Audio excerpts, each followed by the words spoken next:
السلام عليكم ورحمة الله وبركاته. الحمد لله الحمد لله الذي نحمده ونستعينه ونستغفره ونؤمن به ونتوكل عليه. أما بعد. அன்பிற்குரிய அல்லாஹ்வின் நல்லடியார்களே, அன்பு சகோதரர்களே, நாம் தொடர்ச்சியாக பார்த்து வரக்கூடிய துஆக்களினுடைய திக்ருகளினுடைய தொகுப்பில் இன்று நாம் பார்க்க இருக்கின்ற விடயம் என்னவென்றால், லுஹாவுடைய நேரம். அந்த லுஹாவுடைய தொழுகையை தொழுதுவிட்டு 141 தடவை நாம் இந்த துஆவை ஓதுவோம். அல்லாஹ் நம்முடைய வாழ்க்கையில் ரிஸ்கை பல மடங்கு அதிகப்படுத்தி தருகின்றான். அதே போன்று நம்முடைய பொருளாதாரத்தில் அபிவிருத்தியை அல்லாஹ் ஏற்படுத்தி தருகின்றான். செல்வ செழிப்பை ஏற்படுத்தி தரக்கூடிய, அதே போன்று நம்முடைய வாழ்க்கையில் உள்ள வறுமைகளை நீக்கக்கூடிய மிகவும் அற்புதமான ஒரு துஆவைத்தான் நாம் இன்றைய வீடியோவில் பார்க்க இருக்கின்றோம்.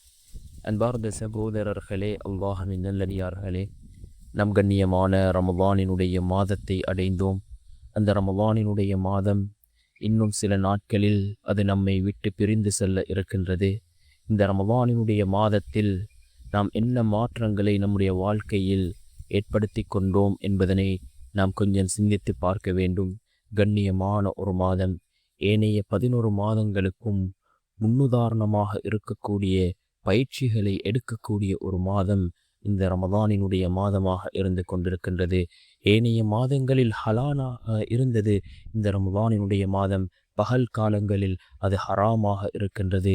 பயிற்சிகளை மேற்கொள்ளக்கூடிய மிகவும் சிறந்த ஒரு மாதம் அது நம்மை வந்தடைந்திருக்கின்றது. அதன் கடைசி நாட்களிலே இருந்து கொண்டிருக்கின்றோம். நாம் அதிகமாக நல்லமல்களை செய்வோம். ஒரு ஃபர்லுக்கு 70 ஃபர்லினுடைய நன்மைகளை அல்லாஹ் வழங்குகின்றான். ஒரு சுன்னத்துக்கு ஒரு ஃபர்லினுடைய நன்மை. அதே போன்று அதிகமாக குர்ஆனை ஓதுவோம். குர்ஆன் இறக்கி வைக்கப்பட்ட மாதம் இந்த ரமலானினுடைய மாதமாக இருந்து கொண்டிருக்கின்றது.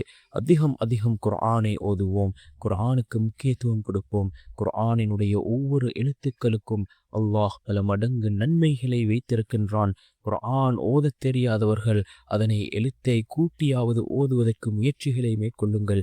நிச்சயமாக அல்லாஹ் உங்களுக்கு நன்மைகளை வழங்குவான். குர்ஆன் ஓதுவதை கேட்டால் கூட அல்லாஹ் நன்மைகளை வழங்குகின்றான். அன்பார்ந்த சகோதரர்களே, அல்லாஹ்வின் நல்லடியார்களே, நாம் இந்த லுஹாவுடைய நேரம் இந்த மிக முக்கியமான ஒரு நேரமாக இருந்து கொண்டிருக்கின்றது. ஏனென்றால் ரசூலுல்லாஹி ஸல்லல்லாஹு அலைஹி வஸல்லம் அவர்கள் இந்த லுஹாவுடைய தொழுகையை வலிமையாக தொழுது வந்திருக்கிறார்கள்.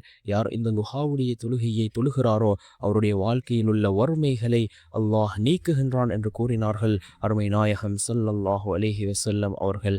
நாம் லுஹாவுடைய தொழுகையை தொழுதுவிட்டு இந்த துஆவை 141 தடவை ஓதுவோம்.